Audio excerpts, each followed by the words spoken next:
So, dear Dhamma practitioners, this is our ongoing meditation session. So, be comfortable yourself and relax your body. And once we get connected with our other students and the network, we're ready to start the session for today.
Okay, so dear Dhamma practitioners, be comfortable yourself and relax your body. And keep your back straight, neck head straight in one line, and your right palm on your left. So gently close your eyes and bring your attention to this bell sound. And while you're focusing to the sound, mentally relax your body and relax your mind and relax your breathing with your thoughts. So do nothing extra. Just follow the sound, please.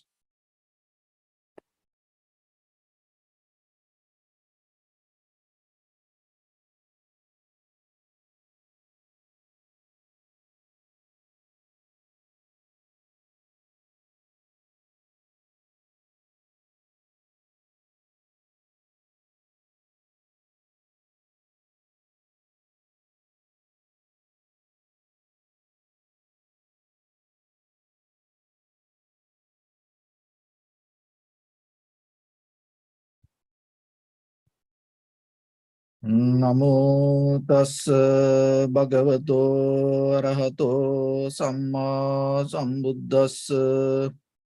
Namo tassa bhagavato arahato samma sambuddhassa. Namo tassa bhagavato arahato samma sambuddhassa. Homage to the Blessed One, the Exalted One, the fully Enlightened One. So, dear Dhamma practitioners, before we start our practice session, as usual, we'll take few minutes to understand ourselves, how this practice can help for us to develop our spiritual practice, and at the same time, how we can improve ourselves to use our life to get the best out of this moment of existence. And at the same time, you have to remember that get the best out of mean you become a better person and share your life with others, and developing yourself not to be the same person. So when it comes to meditation, it is very important that inside yourself have some clarity regarding this practice. So when it comes to meditation as foundation, so we have two mental cultures, tranquility meditation and insight meditation. So tranquility meditation, another way we call samatha bhavana, or the one-pointness. Another insight meditation we call vipassana bhavana, or analytical meditation. So in the beginning, so this all we need, the both side we need. And there are some people, they come with different arguments They sometimes say you need tranquility meditation. Some say you must have the tranquility meditation. And some say you just can go to the directly vipassana meditation or the analytical meditation or the panya bhavana. So somehow, basically, to develop the foundation, we have to see the background and we have to understand the very purpose of this both. So the tranquility meditation, it is very old. And before the Buddha, there are many tranquility meditation techniques used to be in the world. And even today, that you can see many kind of tranquility meditation techniques have around us. So then you have to be aware about it.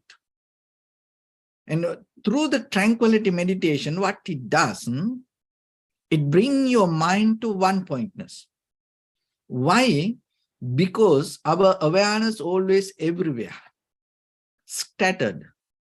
It's separate to different parts. It is there, but it is not in one place. That is what we have to understand. And sometimes people say, our awareness is not here. No, your awareness is there, but it is not the right place. So what is the right place? It should be in the present moment. Sometimes our awareness in the past or in the future. So there is no human being can exist without awareness. And the awareness is there, but we have to bring it to the present moment. So the tranquility meditation help you to bring that to the present moment, or maybe focus to something. And developing before you go into tranquility state. So then we go to the vipassana level. So the vipassana level, vipassana meditation means it is introduced by the Buddha. So there was no any vipassana meditation before the Buddha. So the very purpose of the vipassana meditation, go into deeper and recognizing everything to the depth and understanding the very reality of what we experience. So the concentration help you to settle down, but the vipassana level will help you to go deeply and understand. And another way, very simple way to explain this both methods, the tranquility meditation or the samatha bhavana or the chitta bhavana or one pointness help you to see things as it is. So why you have to come to a point to see things as it is? Because in day-to-day life, what we experience, sometimes we are not capable to see it as it is. It because of not our perception, it because of our mental interference, thought interference, another way we call the samskara or the mental formations or the cankers. And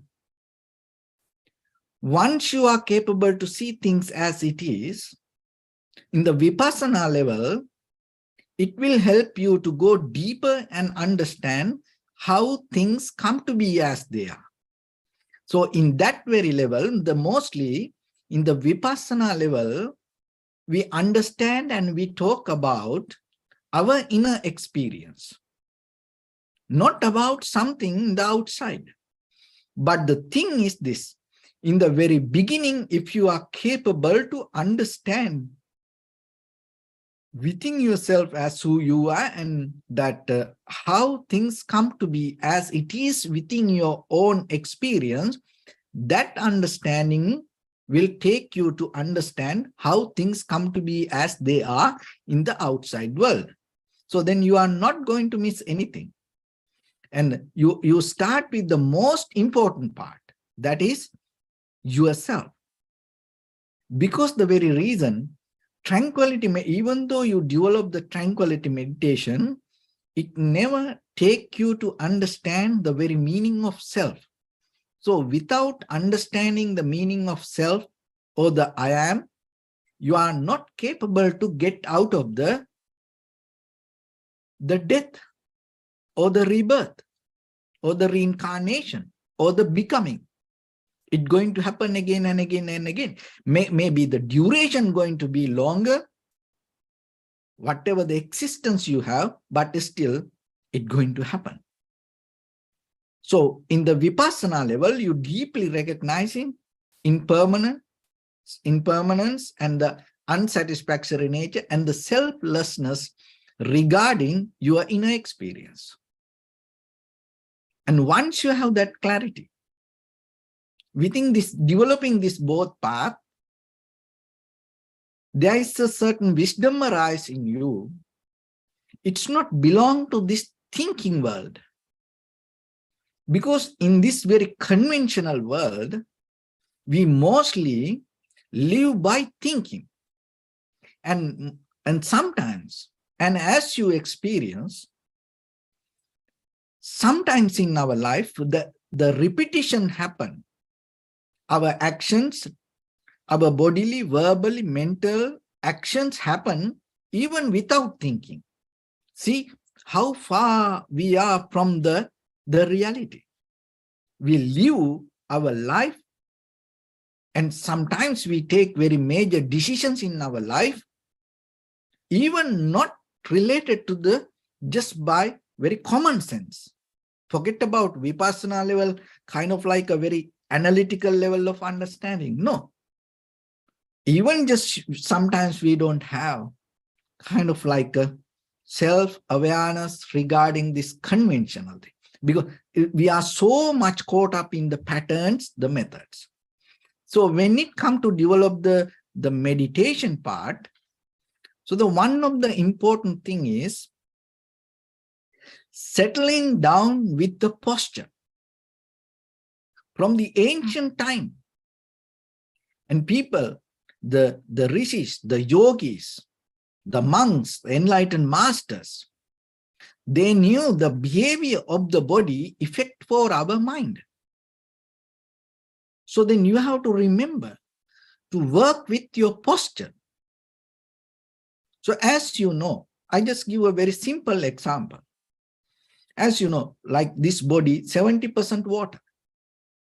So just imagine this cup, if we fill with the water, the way we hold this cup is very important for the water. Because if we a little bit move, so what will happen to that inside water? So it's going to become unbalanced. And if you come to a very solid place and settle and keep the cup without moving, so what will happen to the inside water?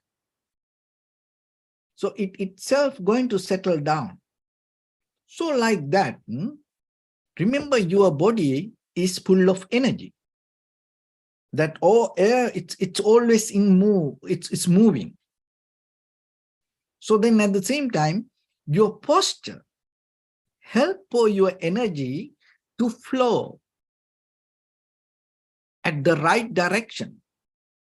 So what happens when your body is not in the right posture? The flow of energy not going to help for your practice. And sometimes we think about it's only head. We can't just play this game with only by head. As like a ordinary life. Just imagine. Life not going to happen the way we think. We can't maintain life with all the theories, the methods, and all our logics. And sometimes what we understand when it comes to physical world, it is completely different. So you can think many ways, but when it comes to reality, to apply it to material and physical world, you have to follow certain method. So that is a wisdom that you have to have when it comes to meditation also. But most of time what happens, we just look for our own comfort. We don't look into this body. We don't understand the mechanism of the body. We try to meditate, manipulating the system of our body. No, when it comes to meditation, the very first thing, you have to listen to your body. So listening to your body doesn't mean following your head, you try to make it comfortable. So the body has its own way. So like when you go to sleep, there is a posture. When you walk, there is a posture. When you eat, there is a posture. So like that, when it comes to meditation, take some time and practice yourself and develop this posture. It's very important. All the beginners, and when you practice day to day life, don't just go into your head or don't try to work with the mind, the very first level. No, start to work with your posture. So before the posture even, you can little bit take time and clean your body. You can, if you can have a shower, and if you wash your body or wash your face at least, and wash your feet and arms and clean your body. And maybe like 2 hours like that, you stay without eating heavy things.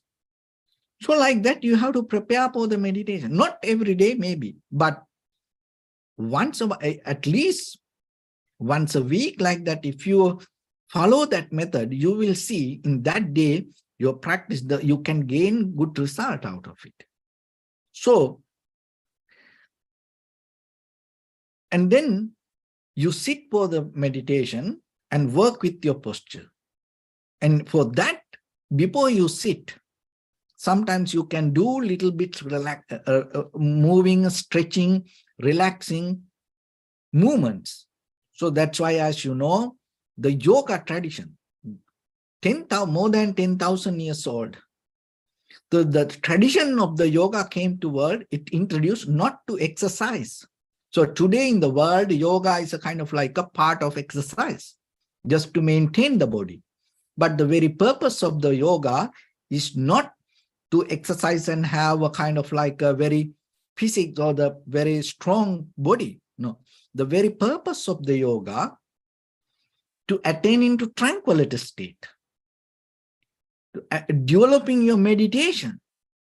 That's why in the ancient time, people used to practice yoga to help to have a very clear, strong, solid posture.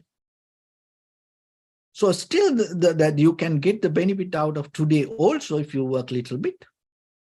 So somehow you think, oh, I can sit for 2 hours, 3 hours. But if you look very carefully, sometimes you come to a very 1 hour sitting posture, you don't come to the right posture work for the meditation. You just come to the posture, you feel comfortable. That doesn't work. So as example, you can eat the food maybe very tasty and you like it, but it is not healthy for you. So healthy food and food you like, totally different word, two different method. So the meditation also here, developing the posture, because that's the foundation. And some says, oh, forget about posture, no need the posture. There are some people, especially when it comes to tranquility, analytical meditation, vipassana meditation, once you have the wisdom, you go and you're ready to go, and you don't need the posture or anything like that, because you know you have the wisdom. But before you get into that, it's like a deep diver. It's like you jump from a parachute. The very first day, as a beginner, you can't just go to deep dive, even though you have all the equipment. Even you can't jump from the sky. You have everything, all the very best safety parachute you have. but you can't jump like that. You need some training. So for us also, we have to understand this. If you look for the meditation, start with the posture, give some time, work with it, and don't settle down with your comfort. Start to look into how it works for the meditation. And as example, when it comes to observing the sensation in front of your nose and your upper lip area, so your upper body. So when you cross your legs, what happens? Your heart, as you know, the blood, when it go down, and the heart need the extra effort to bring the blood up, pull the blood up from the legs. So when you cross your legs, what happens? Your heart has some kind of rest, because it no need a kind of like the effort to pull the blood from the bottom. Another thing is, when the heart become rest little bit, you save some extra energy. That help for you, all the breathing system and everything help for you to invest it for your upper body. So for your eye, ear, nose, tongue, so, and the brain.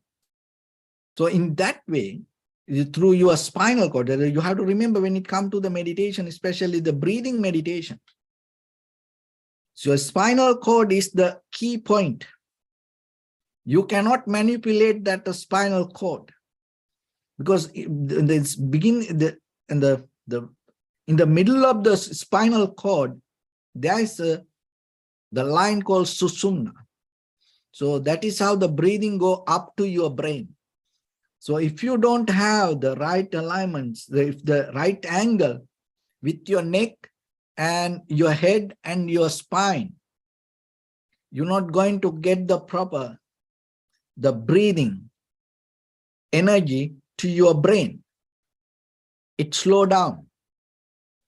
And as a result of that, as you know, when the thoughts become busy, your breathing going to become so heavy. So your breathing and your body and your brain, so it interconnected. Your thought pattern interconnected. So then you have to remember, when your brain start to work properly, it get enough energy.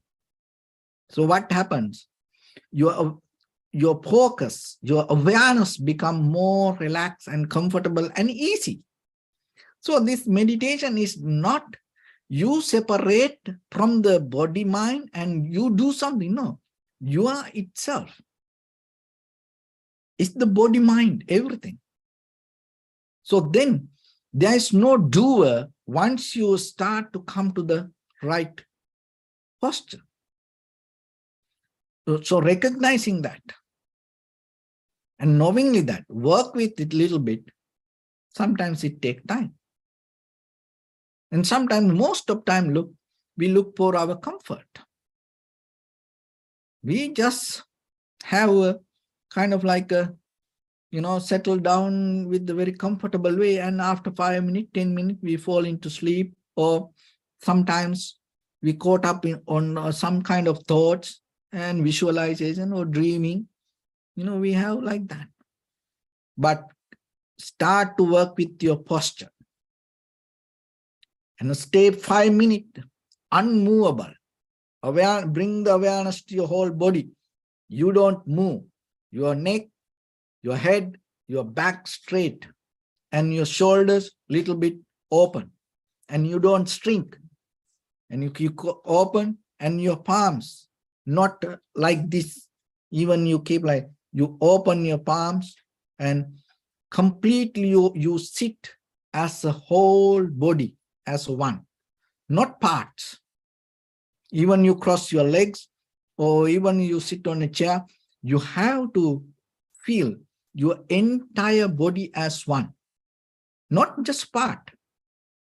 So 5 minutes, Don't move. You stay unmovable. And sometimes when we practice in some meditation centers, they don't allow to move. We have to stay unmovable, maybe 1 hour, 2 hours to practice. Sometimes, and people can say, oh, sitting, what sitting can do? Of course, there are people so much busy in the world. And look, whole world is so busy. What we get out of this whole busyness? It's nothing. Only anxiety, depression, stress, fear, war, fighting, greediness. Those are the things we got. Most of time. More than any other time, people suicide. In the world. And their own lifestyle start to attack themselves. They get tired about themselves. Why? Because we go easy way. That's why we just go with the comfort. So that's why practice with the posture. You will see. Bring it. Work with your posture day by day, little bit. From the beginning. This is not about vipassana. This is nothing to do with tranquility meditation. But the posture it's kind of like you cleaning the place and settle down. And once you have it, and how you can develop the meditation. So the very first thing, you have the power of making decision. So that's the important thing that you have to work in your head once you sit. You have ability to accept or reject. Remember that. So that is the power of awareness. So then when you have the whatever primary mental object, so that is mean your choice. So it develop your choice. Just imagine. That is one of the major important part when it comes to our human life. Power of choice, making decisions. You have ability to say no or yes. No one can take that. It is 24/7. Doesn't matter whatever things happen in your life. Maybe it's collapsed, totally failed, and went completely wrong. But in this very moment, you have right, ability, strength to take yes or no to whatever in front of you. That is your true nature. That is your true power. So if you tune to that, there's no one can challenge for that ability. So once you have the posture, you come to that and you take one primary mental object. So that's mean what? You say yes to that. So then what will happen once you say to that? So it is your selection. It is your choice. So then you have to stand for that. And you start to select in front of your nose and your upper lip area. Now you observe if your mind go here and there. What will happen? So you say to yes, you say yes to this, and then within another moment, you drop it. That's mean. You don't have any self-responsibilities. You don't have any power or the strength, at least regarding within your own choice. So then how your life going to happen in this outside world? How you can just imagine, forget about the spiritual development, even in the very conventional level. If you can't take any responsibility, how you can become a successful person? Because in this material world, remember, day by day, these material things become advanced. And you have to have more wisdom, more energy, more strength to deal with this, not the people. Forget about people. It is a different subject. at least regarding these material things. So if you are not a person can take at least kind of like a responsibility to yourself, how you can survive in this material world. So that's why primary mental object will help you to have this power on you. So then you select whatever primary mental object, you be with it. It is your choice. So then whatever things come against it, you say no to that thought. Many thoughts will come, but you say no to it. So that is the beginning of your self-discipline. So that one should develop that. You are the one who is going to get benefit out of it. Because whatever this mind asks, whatever it try to go anywhere, if you behave like that way, remember, you will never going to have at least kind of like a very conventional happiness or satisfaction. It will make you kind of like a mess. Your mind has power to make you kind of like a hell. That's the thing. So you can't allow your mind, your thoughts to go here and there always. Somehow you have to remember, you have to have some kind of ability to hold it to something. It's nothing to do with religion. It is nothing to do with the whatever the teachings come from ancient time. You know it is the reality. So then make a decision. Stay with the primary mental object. So as long as you can. And make it very clear. So it will help to develop the self-ability, self-responsibility. And then concentration, attention, work with it. Because you select something, that doesn't mean your awareness, your attention, concentration going to work there. See that most of time what happened today, we are so busy with things, and as I mentioned, that our attention is scattered everywhere.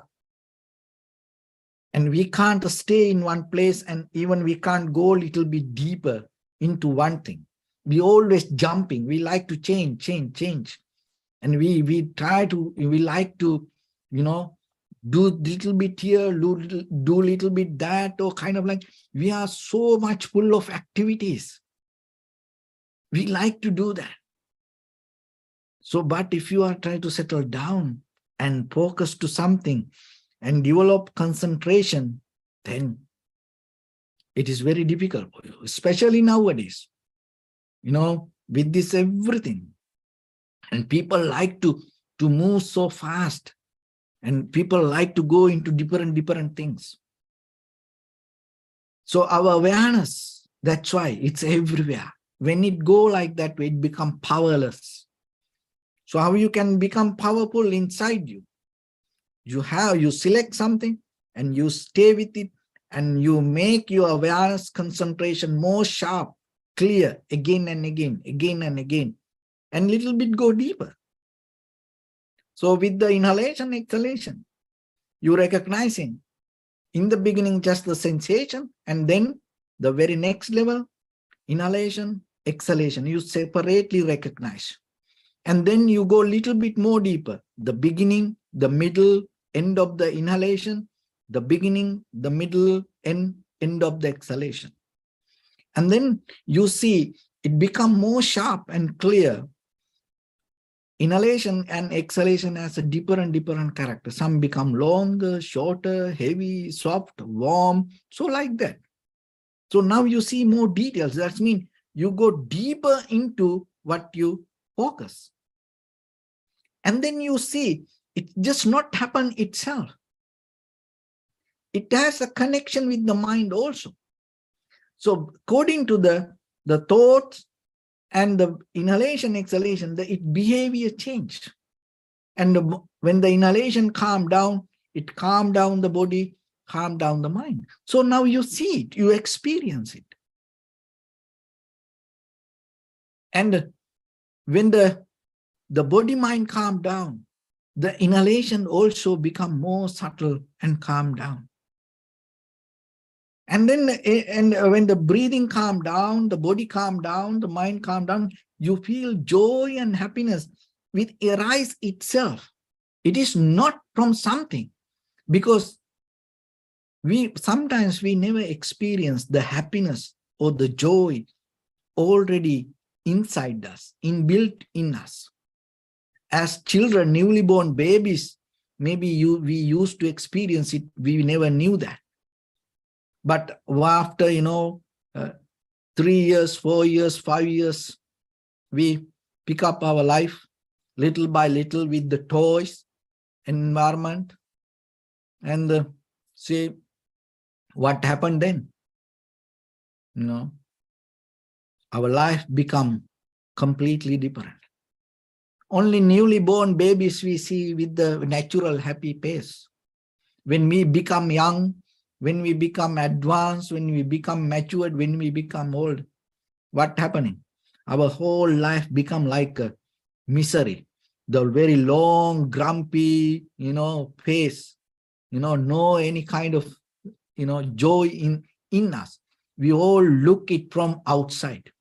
We always clinging to something. We become kind of like a beggars to this world.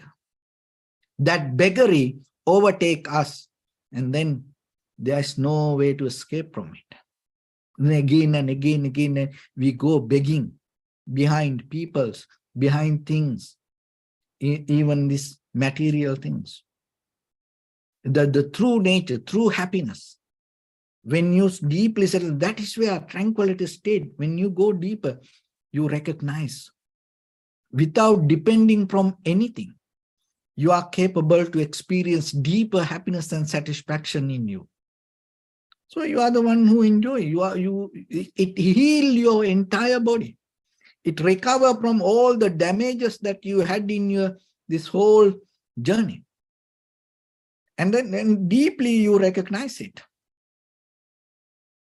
And then that happiness and satisfaction, and take you to more deeper, but still you aware it's a moment of experience. So somehow like that, and then what happened?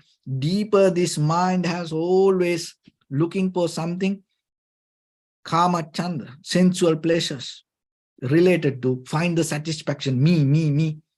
Slowly it will disappear. And the vyapada, knowingly or unknowingly, we have the resistance, envy. We always have the desire to go against things, fight with things, and that also settle down. And this deeper laziness, tiredness, lethargic mind, that also settle down. And the comparison, and that also settle down. And all the doubt, this intelligence, the behavior we had. Because most of the time we interfere with this world, with the thoughts. And always we compare. And that also settle down.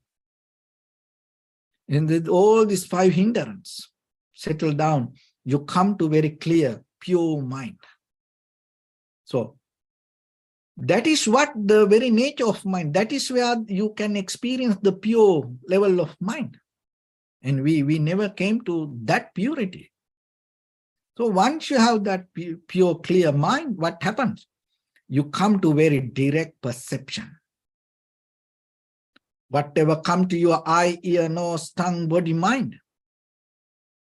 And without interference from the past or the future or the anchors, mental formations, directly you can experience. Your moment of experience itself become the understanding.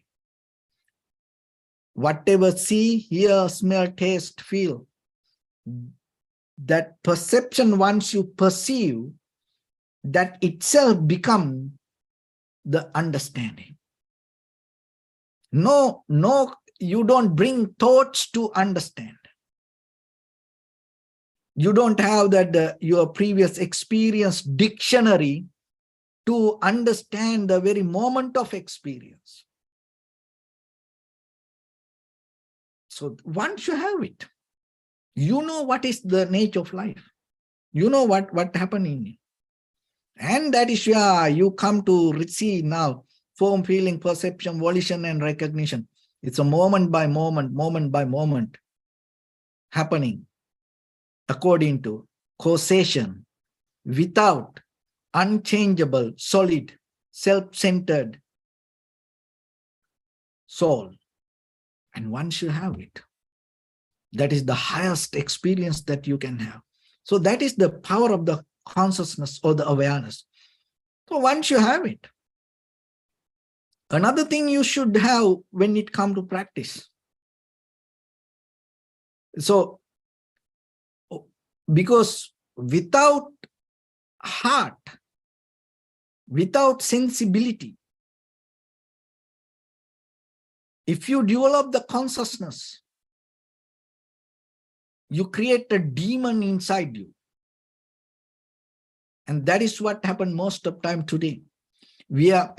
People are so focused to things. And they become so sharp to bring their awareness, but they miss the ability to keep connection with the others. And we don't have any kind of self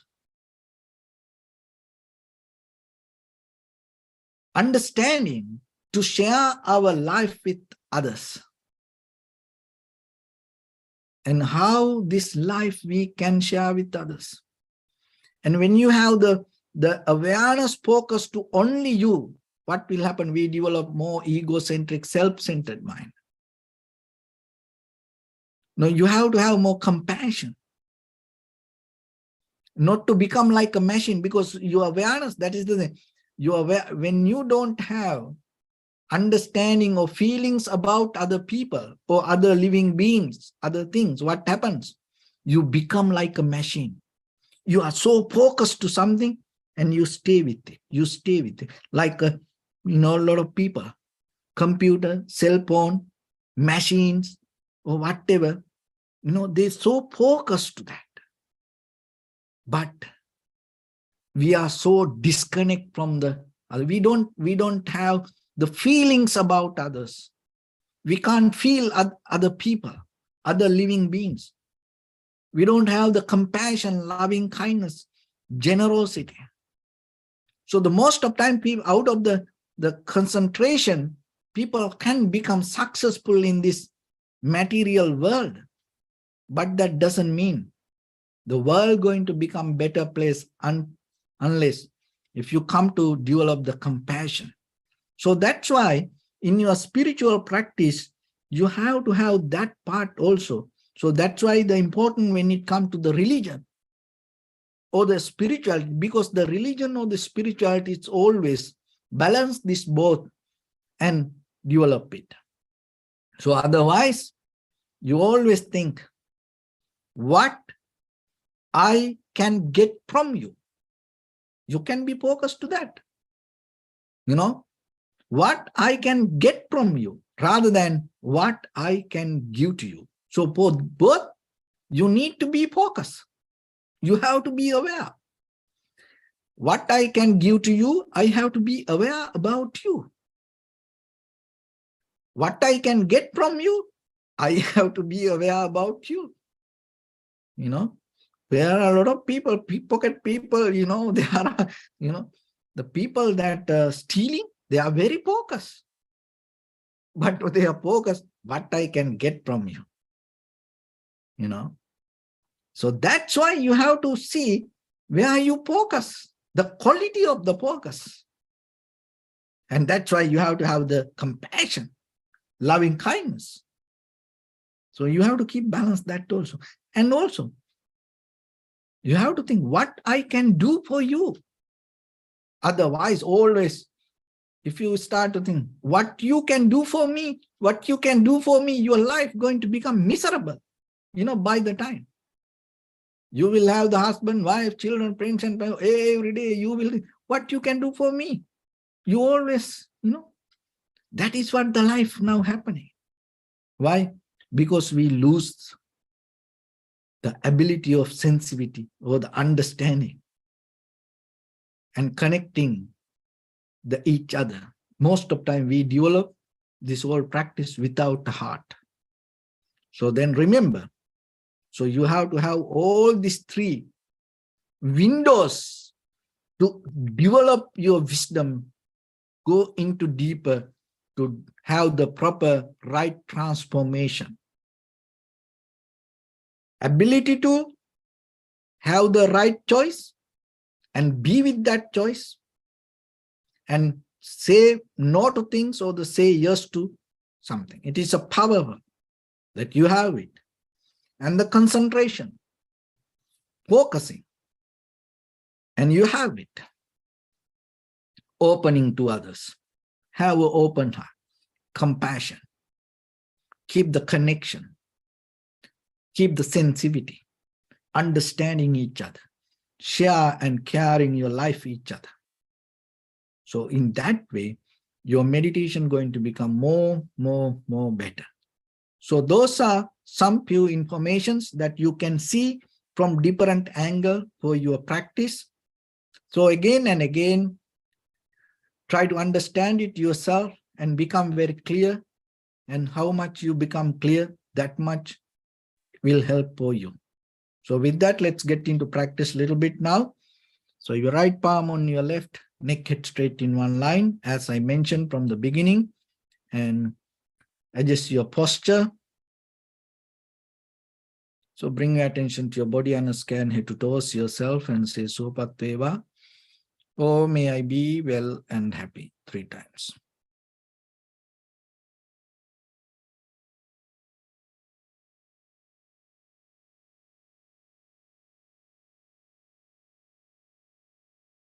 Take a moment and think. We gathered here in this moment to practice this ancient meditation technique. All the Buddhas, all the enlightened masters followed this path and achieved wisdom. So we also gathered here to accumulate that knowledge. In this moment with this sitting, may my body become more comfortable. May my breath be more smooth. May no difficulties come to me. May all the success come to me. Also think for a moment. This is the last moment we're spending in this very lifetime. And detach your mind from all your past memories and as well as any kind of future thoughts. Just try to remain in the present moment, observing the sensation of your inhalations and exhalations. So in the beginning, deeply and gently, breathe in, breathe out 3 times and find the sensation, please.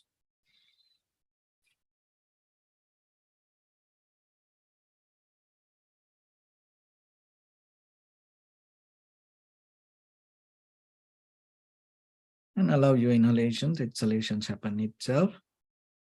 And when it happens through the sensation, recognize it, do nothing extra.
Bring attention to your body, please. Observe your posture.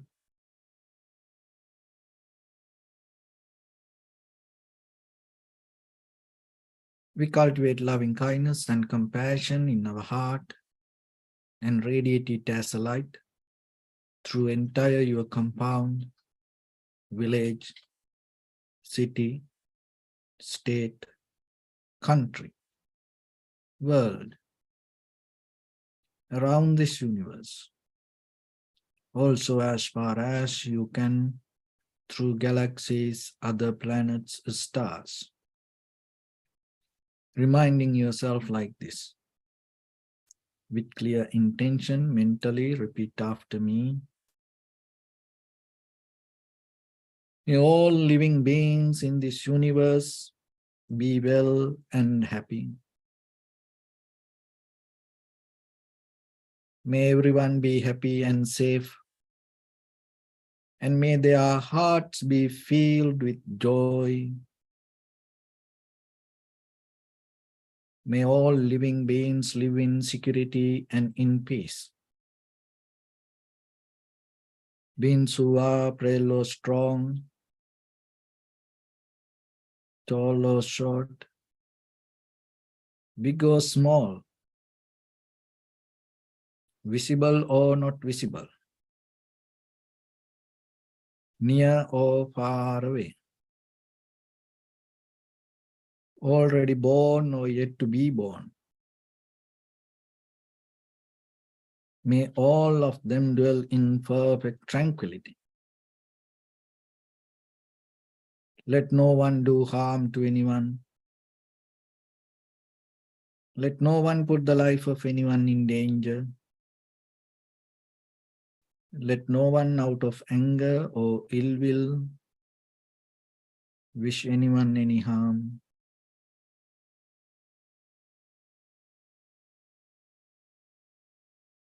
Expand the loving kindness and compassion beginning from your heart.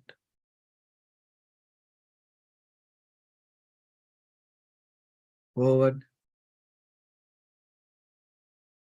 Visualize yourself and send it as a light.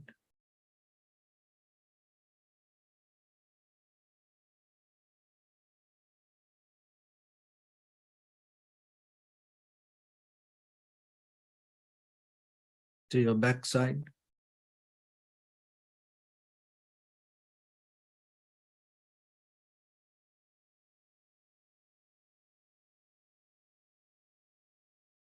To your left side.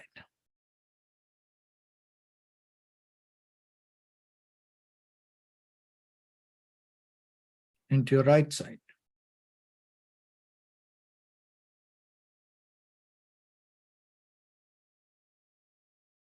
Downward.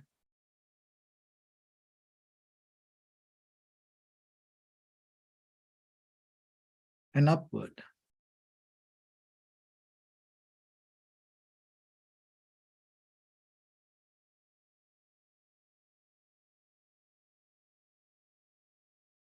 To all 6 directions at once.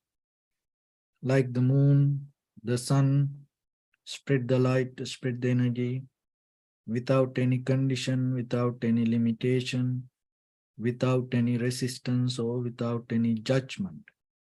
Let your heart to shine with the loving kindness and compassion from the bottom of it, with the maximum effort to the highest, wishing yourself, may all living beings in this universe be well and happy.